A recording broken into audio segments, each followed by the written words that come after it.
Hello दोस्तों, LOC के how to become a pro trader learning series में आपका फिर एक बार स्वागत है। आज हम लोग ट्रेडिंग में यूज होने वाले सबसे इंपॉर्टेंट फैक्टर के ऊपर बात करने वाले हैं, जो कि है मनी मैनेजमेंट। दोस्तों, ये वीडियो 2 पार्ट में कंप्लीट होने वाला है, तो इसमें से आज हम लोग पार्ट 1 को देखने वाले हैं। 27 जुलाई को हमारी प्रो ट्रेडर्स क्लब की बैच 1 स्टार्ट हो गई है। 100 डेज की जर्नी होने वाली है। इस 100 डेज में ट्रेडिंग में आने वाले सारे चैलेंजेस के ऊपर हम लोग डिस्कस करने वाले हैं और उन पर्टिकुलर लर्निंग्स को हम लोग वीडियो फॉर्मेट से देखने वाले हैं। तो चलिए देखते हैं इन लास्ट 4 वीक्स में एलपीसी में क्या हुआ था। दोस्तों, ये एलपीसी का परफॉर्मेंस शीट है, जहां पे आप ये देख सकते हो। फर्स्ट वीक में हमने 5.43% गेन किया था ऑन कैपिटल, जो कि हमने 2 लाख से शुरुआत की थी। उसके बाद इन सेकेंड वीक इटसेल्फ हमने 62% का गेन किया था ऑन कैपिटल, जो कि कैपिटल पहुंच गया था 3,24,000 के आसपास। लेकिन थर्ड वीक में 2 ट्रेड्स गलत गए थे, इसकी वजह से हमारा यहाँ पे लॉस हो गया था। और दोस्तों, हमारा जो फोर्थ वीक था उसमें हमने काफी बड़ा सेटबैक देखा है हमारे ट्रेडिंग जर्नी में, जिसमें कैपिटल पे 33% का लॉस हमने देखा है। हमारे लास्ट जो 4 ट्रेड थे वो एक के बाद एक फेल हो गए थे। इसकी वजह से हमने कैपिटल पे -33% का ड्रॉ डाउन देखा। तो अभी जो क्लोजिंग कैपिटल बचा है, जो कि हमने 2 लाख से शुरुआत की थी, जो कि अभी है 1,33,000 के आसपास। तो फोर्थ वीक जो है वो -33% के ड्रॉ डाउन के ऊपर क्लोज हुआ है। दोस्तों, हर एक ट्रेडर के जर्नी में एक ड्रॉ डाउन तो आता ही है। बिना ड्रॉ डाउन के कोई भी ट्रेडर नहीं है जिसने आज तक पैसा बनाया होगा। जनरली 1, 2, 3 ड्रॉ डाउन हर एक ट्रेडर के लाइफ में आते हैं। जैसे कि हमने भी ये देखा कि हम लोग एक्सपोनेंशियली ऊपर भी चले गए थे और वहां से हम लोग नीचे भी गिरे हैं। तो यहाँ से ड्रॉ डाउन के बाद हम क्या कर सकते हैं, इस चीज को आज हम लोग स्टडी करने वाले हैं। और वहां से बाउंस बैक कैसे करें, कौन सी ऐसी इंपॉर्टेंट स्टेजेस है और स्टेप्स है जो हमें पता होनी चाहिए, इसको हम लोग आज इस वीडियो के फॉर्मेट से देखने वाले हैं। तो अभी यहाँ पे सबसे इंपॉर्टेंट क्वेश्चन आता है कि हमें लॉस हुआ, अब आगे क्या। दोस्तों, 90% ऑफ द ट्रेडर्स ऐसा लॉस होने के बाद ऑप्शन 1 को प्रेफर करते हैं, जो ट्रेडिंग को छोड़ देते हैं और कई और प्रोफेशन में देखते हैं। और 10% ट्रेडर ऐसे होते हैं जो समझते हैं और सीखने पे फोकस करते हैं कि वो अपने एनालिसिस में कहाँ गलत हो गए। उसके बाद वो अपने लर्निंग पे फोकस करते हैं और अपनी जर्नी को रीस्टार्ट करते हैं नए सिरे से। तो आज के इस वीडियो में हम लोग क्या सीखने वाले हैं दोस्तों, क्योंकि मनी मैनेजमेंट एक बहुत बड़ा टॉपिक है, तो ये वीडियो 2 पार्ट में डिवाइड होने वाला है, जिसमें से आज हम लोग पार्ट 1 को देखने वाले हैं। इसमें फर्स्ट टॉपिक आएगा recovery from draw down. Draw down क्या होता है, इसमें माइंड शिफ्ट कैसे होता है, इसको हमें देखना है। दूसरा आता है रिस्क मैनेजमेंट। रिस्क मैनेजमेंट सीखने से आप अपने इन्वेस्टमेंट या फिर ट्रेडिंग कैपिटल को कैसे प्रोटेक्ट कर सकते हो, इसके ऊपर हम लोग लर्निंग देखेंगे। और थर्ड पार्ट में हम लोग पोजीशन साइज और पे आउट को देखने वाले हैं। इसको यूज करके आप अपने ट्रेडिंग को कैसे ऑप्टिमाइज कर सकते हो, इसको हम लोग देखेंगे। दोस्तों, ये एलओसी का सबसे इंपॉर्टेंट वीडियो में से एक वीडियो होने वाला है, तो इस वीडियो को आपको लास्ट तक जरूर देखना है, क्योंकि आपने इस वीडियो को लास्ट तक देखा और इसमें बताए हुए प्रिंसिपल्स को आपने शिद्दत से फॉलो किया, तो इसकी वजह से आपकी ट्रेडिंग जर्नी काफी ज्यादा बेटर हो सकती है। तो वीडियो को लास्ट तक जरूर देखें। तो दोस्तों, रिकवरी फ्रॉम ड्रॉ डाउन से पहले हम लोग ये अंडरस्टैंड कर लेते हैं कि ये ड्रॉ डाउन होता क्या है। दोस्तों, कभी भी एक न्यू ट्रेडर मार्केट में ट्रेडिंग करने के लिए आता है, उसके बाद ड्यू टू मार्केट सिनेरियोज या फिर उसकी स्ट्रेटजीज अगर गलत चली जाती है, तो उसकी वजह से उसको सिग्निफिकेंट लॉस होता है। तो जब लॉस होता है तो उसके कैपिटल का सर्टेन पोर्शन डिक्रीज होता है फ्रॉम इट्स पीक वैल्यू। मतलब अगर उसका एक्स लेवल का कैपिटल होगा तो x-2, x-3% उसका कैपिटल डिक्रीज होता है। तो ये डिक्रीज होने वाले फैक्टर को ड्रॉ डाउन कहा जाता है। इसको हम लोग एक एग्जांपल के साथ देखते हैं। सपोज एक ट्रेडर 2 लाख कैपिटल के साथ मार्केट में ट्रेडिंग करने के लिए आता है। उसके स्टार्टिंग पीरियड में वो अपने सेटअप पे फोकस करके एक अच्छे प्रॉफिट गेन करके उसका कैपिटल 2 लाख से 3,24,000 हो जाता है। उसके बाद कुछ रॉन्ग सेटअप की वजह से उसका लॉस होता है, कभी कभी टेक्निकल प्रॉब्लम्स की वजह से उसको लॉस होता है, या फिर मार्केट फ्लक्चुएशन की वजह से उसको लॉस होता है। तो वो लॉस होने के बाद उसका ट्रेडिंग कैपिटल 3 लाख से 1,33,000 रुपीज हो जाता है। तो ये जो उसका इनिशियल कैपिटल था 2 लाख रुपए, उससे वो नीचे आ जाता है 1,33,000 रुपीज पे, जिसमें उसका 67,000 रुपीज का इनिशियल कैपिटल पे लॉस होता है, जो कि 33.5% इनिशियल कैपिटल पे ड्रॉ डाउन हो गया है। तो इसको हम लोग ड्रॉ डाउन के टर्म से जानेंगे। अब ये तो हमें समझ गया कि ड्रॉ डाउन क्या होता है। तो अब हम लोग ये देखते हैं कि क्यों ड्रॉ डाउन पेनफुल होते हैं और उससे रिकवर करने में हमें कितनी मेहनत लगती है, ये हम लोग अभी देखने वाले हैं। ये एक स्टैंडर्ड ड्रॉ डाउन का चार्ट है, जिसमें आप लेफ्ट कॉलम में देखोगे drawdown to the trading capital, मतलब ये आपके ट्रेडिंग में होने वाले लॉस को दर्शाता है। Similarly on the right side column returns required to get back to the break even, मतलब अगर आपका लॉस 5% होता है तो आपको जनरली 5.3% गेन करना है ऑन योर एग्जिस्टिंग कैपिटल, जिसकी वजह से आप अपने जहाँ से शुरुआत की थी वहाँ पे आ सकते हैं। सपोज एक बंदे का इतना ट्रेडिंग कैपिटल होता है जो भी एक्स अमाउंट, इससे वो 5% नीचे चला जाता है ऑन कैपिटल पार्ट, तो उसको 5.3% गेन करना पड़ेगा on capital to get back to this break even part, जो जहाँ से उसने शुरुआत की थी। तो वहाँ पे पहुँचने के लिए 5.3% लगेगा।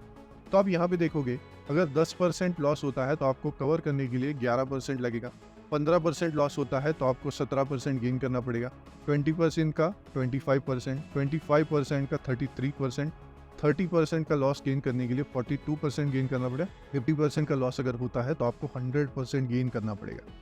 तो ऐसा नहीं है कि आपका 50% लॉस हो गया तो आप अगर 50% जितना लॉस हो गया उसका कवर कर लोगे तो आप अपने ब्रेक इवन पे आ जाओ, बिल्कुल नहीं। सपोज आपका 1 लाख का ट्रेडिंग कैपिटल है, इससे आप 50% डाउन जाते हो, दैट इज आपका कैपिटल हो जाता है 50,000 रुपीज़। 50,000 रुपीज़ से बाउंस बैक करके 1 लाख को आने के लिए 50% गेन नहीं होगा, ये आपका 100% गेन जब होगा तब आप वापस 1 लाख पे पहुंचोगे, क्योंकि 50,000 का अगर आप 50% गेन करोगे तो वो 25,000 होगा, 25K होगा, और अगर 50K का आप 100% गेन करते हो दैट मीन्स आप 1 लाख पे पहुंच जाओगे। और दोस्तों जैसे जैसे लॉस आपका वाइडन होते जाता है, जैसे कि यहाँ पे आप देख सकते हो 60% लॉस होता है तो 150% आपको रिकवर करना पड़ेगा, 70% होता है तो 300% रिकवर करना पड़ेगा, और आपका 80% कैपिटल डाउन जाता है तो आपको 900% गेन करना पड़ेगा, तब जाके आप अपने ब्रेक इवन लेवल पे आ जाओगे। ये बहुत पेनफुल होता है। तो दोस्तों ड्रॉ डाउन का system majorly A, B, C ये 3 टाइप में डिवाइड होता है, जिसमें से अगर आप कैपिटल पे 5% से 20% आप डाउन हो, ये कंपैरेटिवली इजी होता है कवर करने के लिए, और अगर आप 25% से 50% डाउन हो ऑन कैपिटल, ये कंपैरेटिवली हार्ड होता है कवर करने के लिए। और अगर आपकी ट्रेडिंग स्किल अच्छी हो तो आप स्टिल यहाँ से भी बाउंस कर सकते हो और अपने ब्रेक इवन पे पहुंच सकते हो। पर ये जो थर्ड एरिया है जहाँ पे आप 60%, 70% और लास्ट टू लास्ट 80% डाउन जाते हो अपने कैपिटल पे, तो ये जो रिकवरी है 150% रिकवरी, 300% और सबसे लास्ट में 900% रिकवरी, ये एक्सट्रीमली हार्ड जर्नी होती है किसी भी ट्रेडर को वहाँ से रिकवर करके अपने ट्रेडिंग कैपिटल के ब्रेक इवन को पहुँचने की। तो दोस्तों आप कभी भी अपने ट्रेडिंग जर्नी में आप ड्रॉडाउन फेस करो, फर्स्ट इंडिकेशन है आपको -20% से नीचे नहीं जाना है, और थर्ड इंडिकेशन है आपको लास्ट एक लक्ष्मण रेखा आप बोल सकते हो कि आपको -50% के नीचे बिल्कुल भी नहीं जाना है, क्योंकि अगर आप इसके नीचे चले जाओगे तो आपकी जर्नी जो बाउंस बैक की है वो काफ़ी ज़्यादा साइकोलॉजिकली पेनफुल रहेगी, और आपको वो काफ़ी ज़्यादा चैलेंजिंग पार्ट होगा आपको वापस अपने ब्रेक इवन पे आने के लिए। तो आपको ये 2 लेवल तक ही स्टॉप करना है, क्योंकि सिंपल एक चीज़ देखो, अगर आप अपने कैपिटल के 60%, 70%, 80% डाउन जाते हो, आपके पास कुछ कैपिटल तो भी बचना चाहिए कि आप उस पर ट्रेड करके अपनों को बाउंस बैक करो। पर अगर यही नहीं बचेगा तो आप बाउंस कैसे करोगे? तो इसीलिए ये लास्ट आपका रिजल्ट है कि आप 50% के नीचे जा रहे हो, that means it is going in a danger. तो इस चीज़ को आप नोट कर लेना। Now how to recover from the drawdown. दोस्तों इंटरनेट पे या फिर यूट्यूब पे इस पर्टिकुलर टॉपिक पे काफ़ी कम लर्निंग्स है, तो ये लर्निंग आपके लिए काफ़ी ज़्यादा हेल्पफुल होगी, तो इस लर्निंग पे आप ज़्यादा फोकस करिए। दोस्तों ध्यान रहे, जब भी आपको ड्रॉडाउन फेस होगा लाइफ में, आपको कभी ना कभी ट्रेडिंग करियर में ज़रूर ड्रॉडाउन फेस होगा, तो आपको इमीडिएटली अपने ट्रेडिंग सिस्टम से ब्रेक लेना चाहिए। तो वो चाहे आपका कुछ दिन का हो या फिर कुछ डेज का हो, ये टोटली आपके माइंडसेट पे डिपेंड करता है कि किस टाइप के ट्रेडर्स आप हो और आप उस पर्टिकुलर इंसिडेंट से बाहर आने में आपको कितना टाइम लगे, तो ये आपके माइंडसेट पे डिपेंड करता है। दोस्तों आपने मार्केट में देखा होगा कई बार ट्रेडर्स लॉस करते हैं, उसके बाद इमीडिएटली उसको कवर करने की उनके अंदर एक अर्ज पैदा होती है, इसकी वजह से वो और लॉसेस कर बैठ। या फिर आपने कई बार ऐसे भी देखा होगा कि मैं इस ट्रेड में डबल से क्वांटिटी ले लेता हूँ, इससे शायद मेरा लॉस कवर हो जाएगा, चलो हम लोग ये चीज़ करते हैं, चलो वो ट्रेड करते हैं, इसकी वजह से मेरा लॉस कवर हो जाएगा, शायद मेरा 20% कवर हो जाएगा, पर आज के आज मैं थोड़ा तो कवर कर लेता हूँ। या फिर ये चीज़ जो है वो नेचुरल गो टू होता है हर एक ट्रेडर के लिए जो मार्केट में नए से आता है। तो इस पर्टिकुलर सिस्टम से प्रोबेबली आप कुछ टाइम पे लकी हो भी सकते हो, पर मोस्ट ऑफ द टाइम पे आप इसमें फेल हो जाओ, क्योंकि आपकी साइकोलॉजी आपके साथ बहुत खिलवाड़ करेगी और इसकी वजह से आप फर्दर लॉसेस कर बैठोगे, और जैसे ही आपने पहले ही लॉस फेस किया है उसके बाद आप ओवर ट्रेडिंग करोगे और और बहुत सारी चीज़ें करोगे, इसकी वजह से आपको और लॉस होता है, तो आपके हाथ में कुछ बचता नहीं है और जिसकी वजह से पूरा गेम ओवर हो जाता है। और 95% ट्रेडर की यही कहानी है कि वो अपने ट्रेडिंग करियर में अपने फर्स्ट कुछ ड्रॉ डाउन्स के बाद क्यों अपना कैपिटल ज़ीरो कर बैठते हैं। उसका रीज़न यही दोस्तों, जब लॉस हो जाता है उसके बाद सर्टन इमोशंस होते हैं। जब तक वो इमोशंस आपके दिमाग से चले नहीं जाएंगे तब तक आपको ट्रेडिंग रिज्यूम नहीं करना है। दैट मीन्स उस पर्टिकुलर इमोशन को आपको दिमाग से निकाल देना है, तो पहले उस इमोशन को जाने दो अपने दिमाग से। थर्ड स्टेप आता है कि जब सारे लॉसेस और अकाउंट आपका सेटल हो गया है उसके बाद आपको ये देखना है कि आप कहाँ गलत गए थे, उसको एनालाइज करो। कई बार हमने ये देखा है कि काफ़ी सारे ट्रेडर्स जिनको ड्रॉ डाउन हो जाता है वो अपने उस पर्टिकुलर इमोशन से बाहर नहीं निकलते हैं और बाहर आने के बाद वो ये बोलते हैं कि चलो ठीक है, लॉस हो गया है, अब उसको क्या देखना, या फिर उसको देख के मैं क्या करूं। तो ये बहुत गलत चीज़ है। आपको ये देखना है कि आप उस लॉस को ऐसे ही भूल नहीं जा सकते। उस पर्टिकुलर लॉस से आपको कुछ टेकअवेज लेने हैं कि ये लॉस क्यों हुआ मुझे और उसके पीछे के रीजंस क्या थे। उस पर्टिकुलर रीजंस को अंडरस्टैंड करके ये चीज़ें वापस रिपीट ना हो, इसका आपको ध्यान रखना है। फोर्थ स्टेप आता है कि आपको एक कंस्ट्रक्टिव प्लान बनाना है कि आप कैसे अपने लॉस को कवर करोगे। फिर वो आपका -10% होगा, -20% होगा, जैसे कि हमारा -33% है, या फिर सम केस में लोगों का -50% तक भी हो जाता है। तो इससे कवर करने के लिए आपको अपने ब्रेक इवन पे आने के लिए आपको एक प्रॉपर सॉलिड प्रूफ स्ट्रैटेजी चाहिए, आपको प्लान ऑफ एक्शन चाहिए कि इससे मैं कैसे रिकवर कर पाऊंगा, कौन सी ऐसी चीज़ है जो मैं अपने ट्रेडिंग के सेटअप में राइटली फॉलो करूंगा। इन चीज़ों को आपको ध्यान में रखना और उसका एक स्ट्रक्चर प्लान आपको बनाना है। फिफ्थ स्टेप आता है जो कि सबसे इंपॉर्टेंट है। जैसे ही ड्रॉ डाउन हो जाता है लोग जनरली बड़ी पोजीशन साइज, या फिर जैसे कि हमने यहाँ पे भी डिस्कस किया था, मैं इस पोजीशन में डबल करूँ तो शायद मेरा लॉस रिकवर हो जाएगा। बिल्कुल नहीं, ये चीज़ आपको वहीं पे लेके जाएगी जहाँ से आप वापस आए हो। तो आपको छोटे छोटे ट्रेड्स लेने हैं और कम ट्रेड लेने हैं। आपको अपने पोजीशन साइजिंग पे काम करना है और उसमें छोटे ट्रेड्स में ही काम करना है। Sixth, last but not the least, आपको आपके PNL को चेस नहीं करना है। मैं वापस रिपीट कर रहा हूँ, PNL को आपको बार बार जाके नहीं देखना है, आपको अपने प्रोसेस पे ट्रस्ट रखना है। आप अपने प्रोसेस पे ध्यान दो कि आप अपने ट्रेड सही ले रहे हो कि नहीं, उस पर आप ध्यान रखो। आप अपने रिस्क रिवॉर्ड पे ध्यान रखो, आप अपने सेटअप पे ध्यान रखो। तो आपको प्रोसेस को चेज करना है, PNL को चेज नहीं करना है कि फटाक से जाके देखो मत कि अच्छा मेरा लॉस 33% था, 40% था, आज मैंने कितना कवर कर लिया, कल मैंने कितना कवर कर लिया। अगर आप इस पर्टिकुलर चीज़ पे फोकस करोगे तो 1, 2, 3, ये 3 वीक में आप जब पीछे पीछे पीछे क्या हुआ है और मैंने कितना कवर किया है, ये जब एक X नंबर दिमाग में रहता है इंसान के, तो ये X नंबर जब दिमाग में रहता है तो इसके बाद आप उसी चीज़ को दिमाग में डाल के देखते रहोगे कि मेरा लॉस कब कवर होगा, और इससे आपका प्रोसेस से ध्यान उड़ जाएगा और इवेंचुअली ये आफ्टर 3-4 डेज या फिर 1-2 वीक आपका एक लॉस ऐसे आएगा कि वो आपको वापस नीचे लेके जाएगा। तो आपको कंप्लीटली अपने ड्रॉडाउन को याद ज़रूर रखना है, पर उसके ऊपर अड़े नहीं रहना है कि मेरा कितना लॉस कवर हो गया तो मैं जाके PNL देख लेता हूँ। तो PNL को ना देखें, प्रोसेस के ऊपर ध्यान रखें। आपको अपने ये नए सेटअप के साथ एडजस्ट करना है, ये नए तरीके को एडाप्ट करना है और इसी चीज़ को कंटिन्यू करना है। तो ये चीज़ को आपको ध्यान में रखनी है जब आप ड्रॉ डाउन पे काम कर रहे होंगे तब। दोस्तों, तो ये थी हमारी how to recover from the drawdown की जर्नी। यहाँ पे हम लोग सेकंड टॉपिक को यानी कि रिस्क मैनेजमेंट को देखने वाले हैं।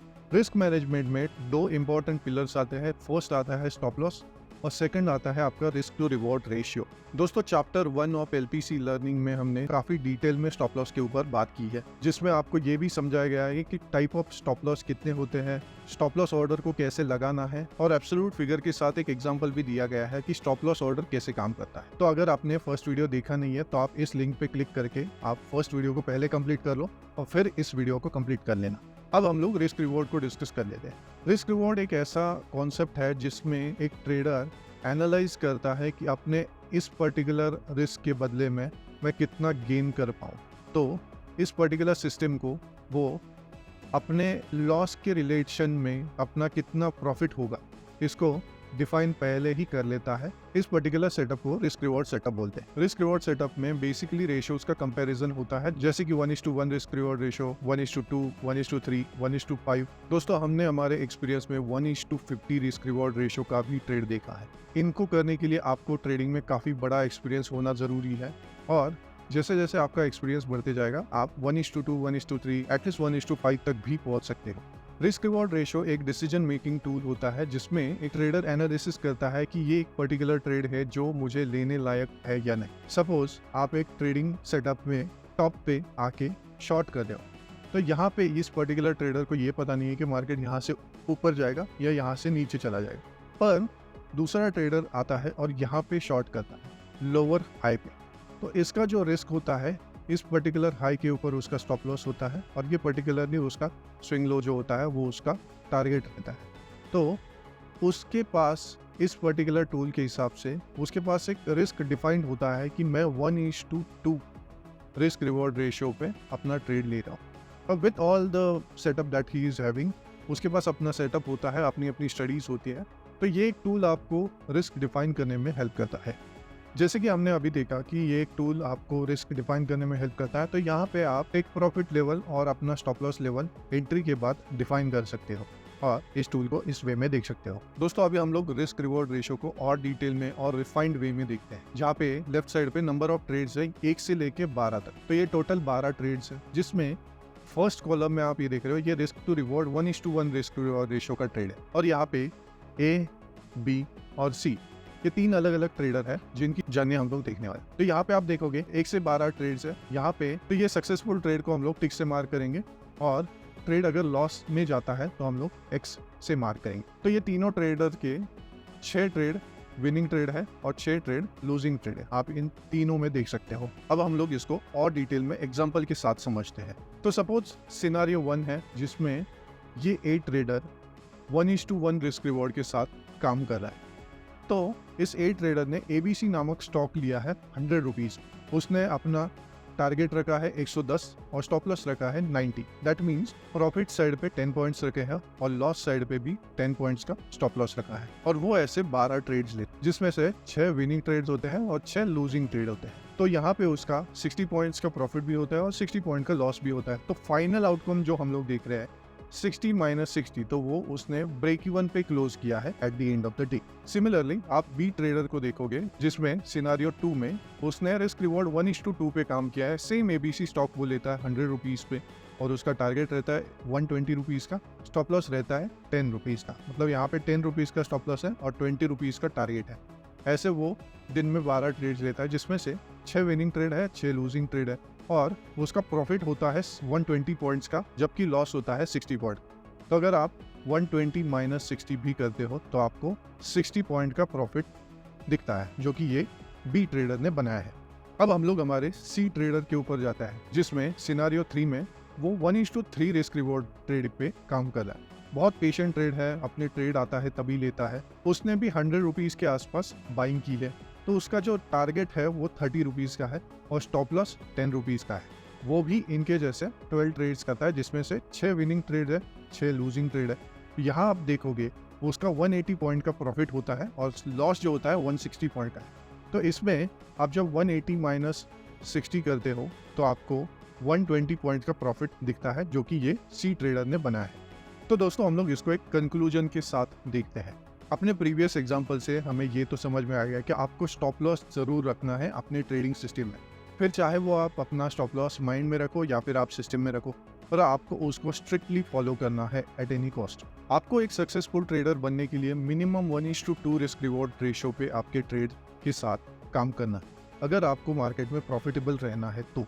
क्योंकि हमने जैसे कि लास्ट एग्जांपल में देखा, जो ए ट्रेडर था वो 1:1 रिस्क रिवॉर्ड रेशियो पे काम कर रहा था। अगर उसके पास हाफ ट्रेड मतलब 50% भी ट्रेड उसके सक्सेसफुल जाते हैं और 50% उसके लॉस देते हैं, फिर भी वो ब्रेक इवन पे काम कर रहा है। तो यहाँ पे जैसे आप बी ट्रेडर पे देखोगे वह 1:2 पे काम कर रहा है, उसके 50% ट्रेड भी गलत जाते हैं, फिर भी वो profitable.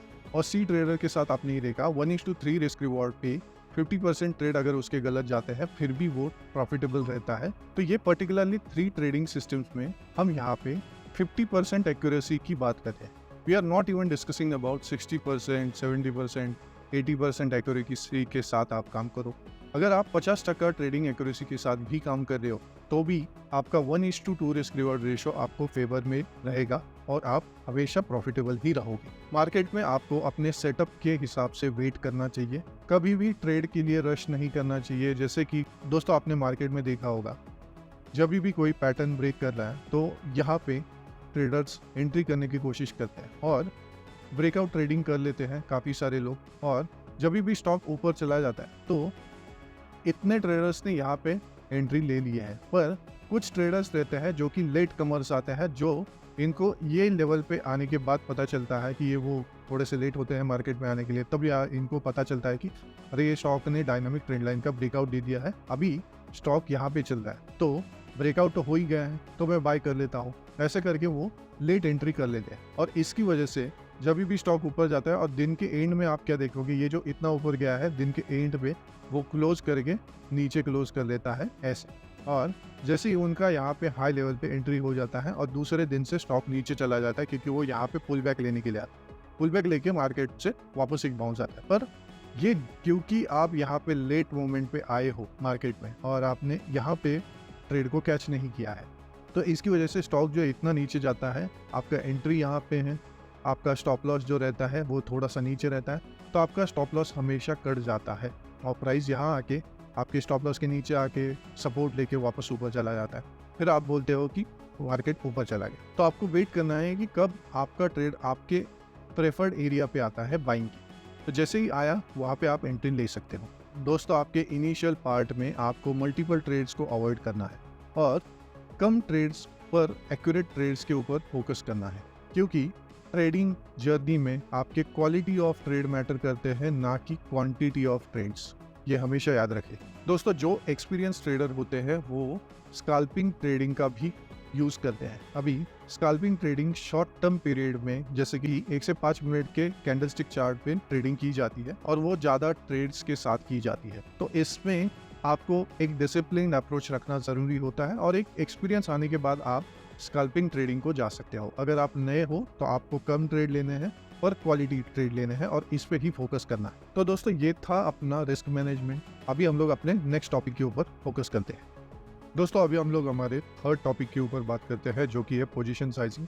Position sizing trading journey का एक बहुत इंपॉर्टेंट पार्ट है। दोस्तों अगर आपकी पोजीशन साइजिंग सही नहीं हो ट्रेडिंग में, तो ट्रेडिंग में आपको अनवांटेड लॉसेस भी हो सकते हैं। रीज़न क्या है कि पोजीशन साइजिंग में अगर आप आउट ऑफ लिमिट पोजीशन लेते हो, तो अगर पोजीशन आपके अपोजिट डायरेक्शन में चली जाती है, you are not experience to handle that kind of a position, या फिर इन अनदर लैंग्वेज आपको ये पता ही नहीं होता कि वो पोजीशन को हैंडल कैसे किया जाए।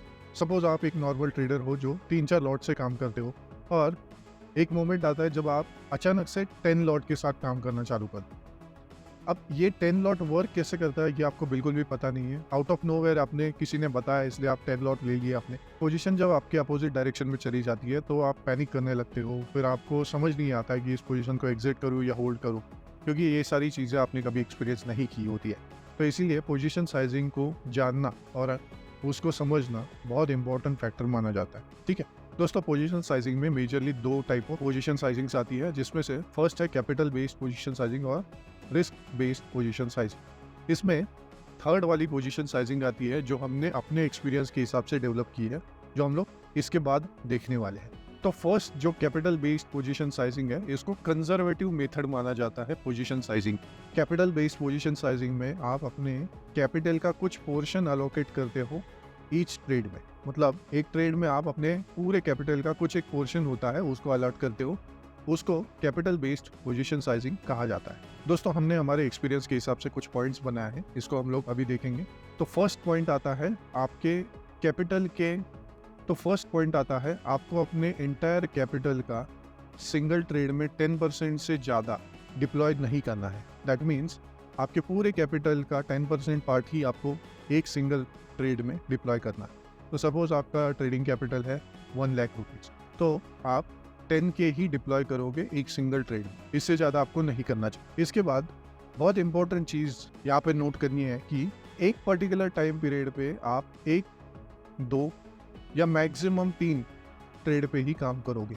दैट मीन्स आपको 3 ट्रेड से ज़्यादा, 3 तो फिर भी बहुत ज़्यादा होते हैं, अगर आप नए ट्रेडर हो तो आपको 1 से 2 ट्रेड पे ही एट अ टाइम काम करना चाहिए। बेस्ट सिनेरियो है कि आप सिंगल ट्रेड पे एट अ टाइम काम करो, जैसे ही वो खत्म होता है उसके बाद आप सेकंड ट्रेड पे चले जाओ। और जैसे जैसे आपका ट्रेडिंग का एक्सपीरियंस बढ़ते जाएगा, आप 1 से 3 ट्रेड तक आपको लिमिट कर सकते हो अपने आप को। जैसे ही आप 3 से ज़्यादा ट्रेड में काम करना एट द सेम टाइम चालू कर दोगे, उसके बाद आपकी एक्यूरेसी नीचे आएगी। बिकॉज एक पर्टिकुलर ट्रेड अगर इस इंस्ट्रूमेंट में चल रहा है, ये इस इंस्ट्रूमेंट में दूसरा चल रहा है, इस इंस्ट्रूमेंट में तीसरा चल रहा है, इसका चार्ट ऊपर जा रहा है, इसका चार्ट नीचे जा रहा है और इसका चार्ट रेंज बाउंड है, तो आप इन पर्टिकुलर तीनों ट्रेड पे सिंगल टाइम पीरियड पे फोकस नहीं कर सकते हो।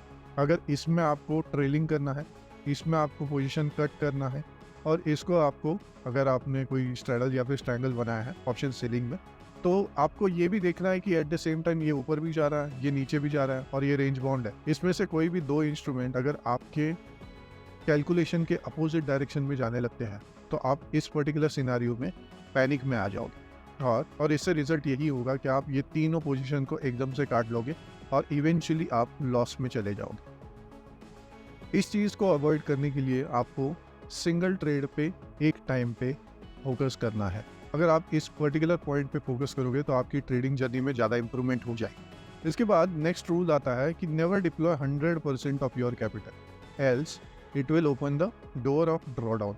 जो कि आप यहाँ पे देखोगे, अगर आप अपने एंटायर कैपिटल का 100% डिप्लॉय करते हो, 1 2 3 4 5 6 7 जो भी है आपके ट्रेड, इसमें आपने पूरा का पूरा कैपिटल डिप्लॉय कर दिया और आप देख रहे हो कि आप डाउन साइड ट्रेड पे काम कर रहे हो और अचानक से मार्केट में बाउंस आ जाता है और मार्केट यहाँ से ऊपर चला जाता है, आपके सारे ट्रेड डाउन साइड पोजीशन में मार्क है। तो जैसे ये घूम जाता है और अगर आप समय टाइम पे कट नहीं कर पाओगे तो ये सारे ट्रेड आपको लॉस दे। तो जब ये लॉस दे देंगे, आपका कैपिटल के एंटायर कैपिटल का ड्रॉ डाउन हो जाएगा और वो सिग्निफिकेंटली नीचे आने के चांसेस ज़्यादा होते हैं। तो इस चीज़ को ऐड करने के लिए आपको 100% कैपिटल कभी भी डिप्लॉय नहीं करना है। दैट मीन्स आपको पर ट्रेड पे 10% देना है और कम्युलेटिवली आप एट द टाइम, यानी कि अगर आप डे ट्रेडिंग करते हो तो आपको 10, 20 या फिर मैक्स टू मैक्स 30% तक आप अपने कैपिटल को डिप्लॉय करके ट्रेडिंग कर सकते हो। अगर इसमें कुछ गलत जाता है तो आपके पास स्टिल 70% बचा है जिससे आप अपने यहाँ पे हुए लॉस को कवर कर सकते हो। ठीक है, तो ये चीज़ याद रहे। दोस्तों, जो 4th पॉइंट है इसको काफ़ी न्यू ट्रेडर्स अनदेखा कर देते हैं कि आपको अपने हर एक ट्रेड के बाद थोड़ा ब्रेक लेना चाहिए। दैट मीन्स आप अगर ये फर्स्ट ट्रेड कंप्लीट करते हो, इसमें आपने 2% गेन किया है, तो गेन हो गया, थोड़ा सा पॉज लो बीच में, फिर उसके बाद फर्स्ट ट्रेड के बाद सेकंड ट्रेड में थोड़ा सा गैप होना चाहिए यहाँ पे, और उसके बाद सेकंड ट्रेड लो, जिससे आपका एंटायरली ये जो माइंडसेट चल रहा है वो माइंडसेट फ्रेश हो जाता है। तो ये फर्स्ट ट्रेड के बाद थोड़ा सा आप गैप लोगे या फिर ब्रेक लोगे, कुछ और दूसरी चीज़ें कर लो, फिर वापस आ जाओ सिस्टम से। आपने जो भी प्लान्ड किए हुए ट्रेड है उसका सेटअप फॉर्मेशन देखो कि अगर ये जो सेटअप फॉर्म हो रहा है, अगर आपको एंट्री यहाँ पे लेना है, हाई ब्रेक पे एंट्री लेना है, तो आप यहाँ पे देखो कि ये सेटअप फॉर्म हो रहा है क्या। तो अगर फॉर्म हो रहा है तो एंट्री, ज़बरदस्ती ट्रेड लेने की कोई ज़रूरत नहीं है। और अगर इसके बीच में गैप होगा तो आप इस ट्रेड के मेंटेलिटी से अभी बाहर आके फ्रेश माइंड से जब ये ट्रेड लेने जाओगे तो आपकी एक्यूरेसी अपने आप बढ़ जाएगी। तो इस चीज़ को आपको याद रखना है। अभी हम लोग हमारे second type of position sizing की बात करते हैं, जो कि risk based position sizing. Risk based position sizing का अप्रोच एब्सोल्यूट रुपीस टर्म में होता है। दोस्तों, ये टेक्निक मोस्टली इंट्राडे में यूज की जाती है। अगर आपको रिस्क बेस्ड पोजीशन साइजिंग को समझना है तो हमने हमारे चैप्टर 1 के वीडियो में इसका एग्जांपल के साथ हमने बताया है कि पोजीशन साइजिंग कैसे काम करती है। तो अगर आपने वो वीडियो अभी तक नहीं देखा है तो यहाँ पे एक लिंक जो दिया गया है उस पर आप क्लिक करके आप उस वीडियो को चेक कर सकते हो। इसके बाद जो नेक्स्ट रूल आता है वो दोनों भी पोजीशन साइजिंग को अप्लाई होता है, जो कि बैक टू बैक आपके 4 ट्रेड रॉन्ग जाते हैं तो आपको 1, 2, 3 दिन का ब्रेक लेना है और उसके बाद फिर रीस्टार्ट करना है। क्योंकि back to back 4 trades wrong जाना मतलब आपके सिस्टम में आपका कहीं तो प्रॉब्लम हो रहा है, या फिर वो सेटअप काम नहीं कर रहा है, या फिर मार्केट आपके अगेंस्ट जा रहा है। दोस्तों, एक चीज़ याद रहे, कभी भी आपको लाइफ टाइम आप एक सेटअप के साथ ट्रेडिंग नहीं कर सकते। आपको विद इन आपको टाइम के साथ अपने स्ट्रेटजी को अपडेट करना पड़ेगा, अपने सेटअप को अपडेट करना पड़ेगा।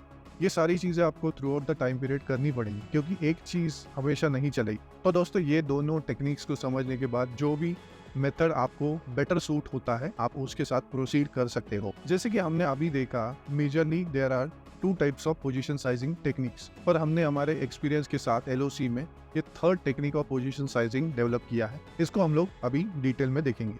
दोस्तों, जैसे कि हम लोग सब इंडियन स्टॉक मार्केट में ट्रेडिंग करते हैं, यहाँ पे काफ़ी सारे ट्रेडर्स अलग अलग पोजीशन साइजिंग टेक्निक के साथ काम करते हैं। कुछ ट्रेडर्स अपने कैपिटल का 10% अलोकेट करते हैं एक ट्रेड पे, जो कि हमने अभी देखा कैपिटल बेस्ड ट्रेडिंग में आता है। और बाकी के ट्रेडर्स जो आते हैं वो स्पेसिफिक रुपी टर्म में रिस्क लेके, जैसे कि 2000 रुपीज पर ट्रेड रिस्क लेके अपने ट्रेड्स में काम करते हैं। दोस्तों, आपने एक चीज़ ऑब्जर्व की होगी कि अगर आप इंटरनेट पे ये चीज़ सर्च करते हो कि मुझे कितने लॉट साइज के साथ काम करना है, सपोज मेरा कैपिटल है 1 लाख रुपीज़ या फिर 2 लाख रुपये या फिर 10 लाख रुपीज़, तो ये नए ट्रेडर्स को पता नहीं होता है कि मैं अपने पोजीशन साइजिंग को कैसे डिप्लॉय करूं in the lot size, that means quantity based पे मैं कैसे अपनी पोजीशन साइजिंग बनाऊं, क्योंकि ये क्रूशल एस्पेक्ट है ट्रेडिंग का जो हमें कभी बताया नहीं गया है। अगर आप इस चीज़ को सर्च करने भी जाओगे तो आपको ये चीज़ इतना ईजीली नहीं मिलेगी। तो इस चीज़ को सॉर्ट आउट करने के लिए हम लोग यहाँ पे क्वांटिटी बेस्ड पोजीशन साइजिंग को डिस्कस करने वाले हैं। दोस्तों, एलओसी ने अपने पर्सनल एक्सपीरियंस के हिसाब से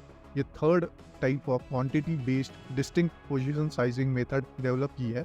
इसको हम लोग और बेटर वे में देखने वाले हैं। तो चलिए अभी हम लोग क्वांटिटी बेस्ड पोजीशन साइजिंग को देखते हैं। दोस्तों, अभी आपके सामने एक चार्ट दिख रहा है जिसमें यहाँ पे आप देखोगे इंस्ट्रूमेंट और कैपिटल साइज दी गई है, जिसमें इस साइड पे सारे कैपिटल्स हैं और इस साइड पे इंस्ट्रूमेंट का चार्ट है। तो अगर आप इसमें देखोगे कि यहाँ पे ए, बी, सी, डी और ई, ये 5 अलग अलग ट्रेडर्स हैं जिनकी अलग अलग कैपिटल यहाँ पे दी गई है। तो यहाँ पे 1 लाख से नीचे वाला भी ट्रेडर है, तो यहाँ पे 1 लाख से नीचे वाले भी ट्रेडर हैं, 2 लाख कैपिटल तक के ट्रेडर हैं, 5 लाख कैपिटल के ट्रेडर है, 7 लाख कैपिटल के ट्रेडर है और 10 लाख और इसके आगे वाले भी ट्रेडर हैं। ठीक है, तो अभी हम लोग क्वांटिटी बेस्ड पोजीशन साइजिंग की यहाँ पे बात कर रहे हैं। हमने ये तो देखा कि अगर कैपिटल का 10% डिप्लॉय करना है या फिर पर ट्रेड 2000 का रिस्क लेना है, ये हमें फिक्स है। पर कुछ लोगों को ये नहीं समझ में आता कि मेरा कैपिटल अगर इतना है तो मैं कितने लॉट में काम करूँ। तो हम लोग यहाँ पे अपनी ये जो 10% वाली थ्योरी है, इसको हम लोग लॉट साइज के साथ टेक्निकली कंबाइन करेंगे, प्रीमियम और लॉट साइज के साथ, और फिर इसको देखेंगे कि कितने लॉट साइज में आपको अपने कैपिटल के हिसाब से काम करना चाहिए। तो यहाँ पे आप देखोगे, अगर निफ्टी का प्रीमियम 150 रुपीज और उसके ऊपर होता है, अगर आपका 1 लाख का कैपिटल है तो 50 इंटू 150 जो कि 15K का रिस्क आता है, जो कि आपके 15% कैपिटल डिप्लॉयमेंट पे आता है।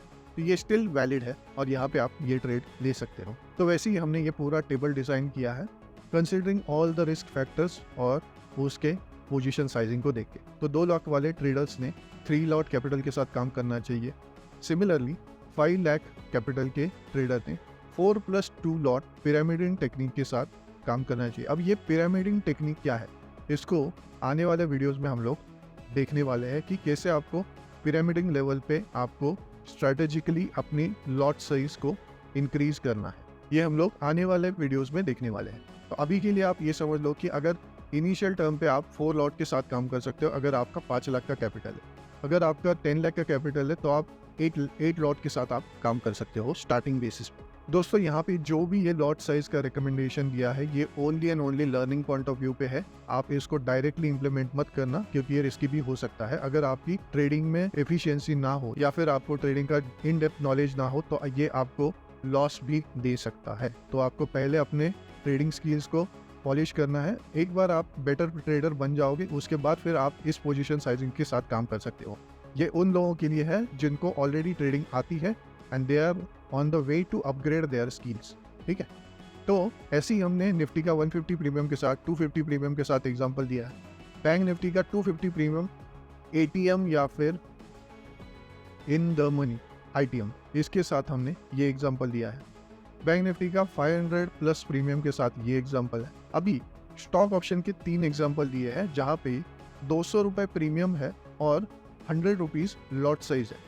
तो यहाँ पे आपका 20K का रिस्क आता है। तो अगर आपका कैपिटल ही 1 लाख है और एक ट्रेड में आपका 20% जा रहा है तो आपको बिल्कुल भी ये ट्रेड को लेना नहीं है। तो ये जो 1 लाख बिलो कैपिटल वाले लोग हैं, ये इस ट्रेड को नहीं लेंगे। सिमिलरली अगर 20% 10% of 2 lakh is equal to 20K। तो ये आपके लिए चल जाएगा। जो ट्रेडर के पास 2 लाख का कैपिटल है वो एक लॉट में काम कर सकता है। इसके साथ जो ट्रेडर के पास 10 लाख एंड अबव का कैपिटल है वो 2 लॉट +1 लॉट साइज के साथ काम कर सकता है। ये भी पिरामिडिंग टेक्निक के साथ होगा। तो एकदम से आपको ये 4 लॉट बाय नहीं करने हैं, इसको सिस्टमेटिकली बाय करना है 2 +1 +1 ऐसे वे में आपको बाय करना है। ये हम लोग बाद में देखेंगे। ठीक है दोस्तों, तो ये था हमारा क्वांटिटी बेस्ड पोजीशन साइजिंग। अगर आपको ये अप्रोच अच्छा लगा हो तो आप इस वीडियो को पॉज करके इसका स्क्रीनशॉट ले सकते हो।